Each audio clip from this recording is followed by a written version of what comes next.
ମାନେ ଘରକୁ ଛାଡିଲେ ଏକା ଛାଡିବନି ନିହାତି କାହା ଗୋଟେ ଛାଡିବ ଘର ଭିତରୁ ମାନେ ହଉଛି ସିକ୍ୟୁରିଟି ଗାର୍ଡ ଭଳିଆ ବାପା ଆଇଲେ କି ଯା ଆଇଲେ କି ଏକୁଟିଆ ଛାଡିବନି ଘରକୁ ଆଇଲେ କି ବାହାଘର ଶାଦୀ ଘର ଆସିଲା ସକାଳେ ଛାଡିବ ସନ୍ଧ୍ୟା ସୁଦ୍ଧା ନେଇକି ଯିବ ସାଥିର ଖୁସିରେ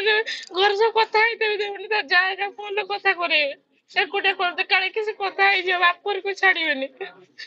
ବହୁତ କଷ୍ଟରେ ସେ ସେଠି ରହିଛି ତା ପିଲା ଛୁଆ ମାନଙ୍କୁ ମୁହଁ ଚାହିଁକି ସେଠି ପଡି ରହିଥିଲା ଲାଷ୍ଟ ତାକୁ ମାରି ବି ଦେଲେ ଛୁଆ ମାନଙ୍କୁ ବି ଦେଖଉନାହାନ୍ତି କୋଉଠି ଲୁଚେଇ ଦେଇଛନ୍ତି ମା ଏଠି ପଡିଛନ୍ତି ଦିଟା ଛୁଆକୁ ଲୁଚେଇ ଦେଇଛନ୍ତି ଦାବି କଣ କରୁଛନ୍ତି ଆମ ଭଉଣୀଙ୍କ ନ୍ୟାୟ ଦରକାର ଆଉ କିଛି ନାହିଁ ତାଙ୍କୁ ଖୋଜିକି ଆଣନ୍ତି ଶାସ୍ତି ଦରକାର ସେମାନଙ୍କୁ ଯୋଉମାନେ ଅପରାଧ କରିଛନ୍ତି ତାଙ୍କ ବିରୁଦ୍ଧରେ କଣ କାର୍ଯ୍ୟାନୁଷ୍ଠାନ ଶାସ୍ତି ଦରକାର ସେମାନଙ୍କୁ ନା ତାକୁ ମାରି ଦେଇଛନ୍ତି ତାକୁ ମାରା ହେଇଛି ଆତ୍ମହତ୍ୟା ସେ ତାକୁ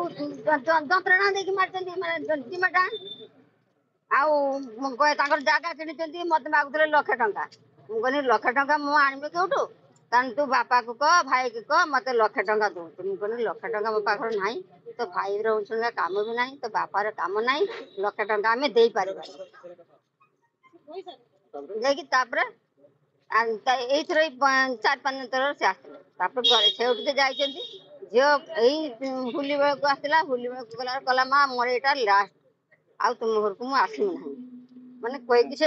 ଚାହୁଁଛନ୍ତି କଣ ନ୍ୟାୟ ଚାହୁଁ ମୋ ଛୁଆକୁ ଆଣିକି ଦିଅ ମୁଁ ତାଙ୍କ କାଲି ରାତିରେ ବି କହିଛି ମୋ ଝିଅ ଯେରକମ ଝିଅ ଯାଇଥିଲା ମୋର ସେରକମ ଝିଅ ମାନେ କାଲି ରାତି 9:45 ଆମ ଘରକୁ ଫୋନ ମାରିଛନ୍ତି କହିଲେ ନାନୀ ତମ ଭଉଣୀ ବିଷ ଖାଇଦେଇଛି ଆଉ ଚାଲି ଆସନ୍ତୁ ମୁଁ ଯାଇକି ପଚାରିଲି କଣ ହେଇଛି ନା ଆମ ସଂସାର ଭାସିଗଲା ଆଉ ନାନୀ ଦୌଡ଼ିକି ଆସ ସେଇଠି ତାଙ୍କ ଶ୍ୱଶୁର ଫୋନ ଛଡେନି କହିଲେ ଯେ ଫୋନ କାଟ ଫୋନ ରଖ ସୁଇଚ୍ ଅଫ୍ କର ଫୋନ ସୁଇଚ୍ ଅଫ୍ କରିଛି ଆଉ ଫୋନ ଲାଗିଲାନି ତାପରେ ବାପା ଘରକୁ କଲ୍ କଲାରୁ ବାପା କହିଲେ ଯେ ଆସେ ସବୁ ତାପରେ ବାଲେଶ୍ୱର ରୁପ୍ସା ଆସିଲେ ରୁପ୍ସାକୁ ନେଇକି ରୁପ୍ସା ଥାନାକୁ ଯାଇଥିଲେ ରୁପ୍ସା ଥାନା କହିଲେ ଯେ ବାଉଡା କହିଲେ ଯେ ତମ ବସ୍ତା ପୂଜା କହିବି ବସ୍ତାରେ ଆମେ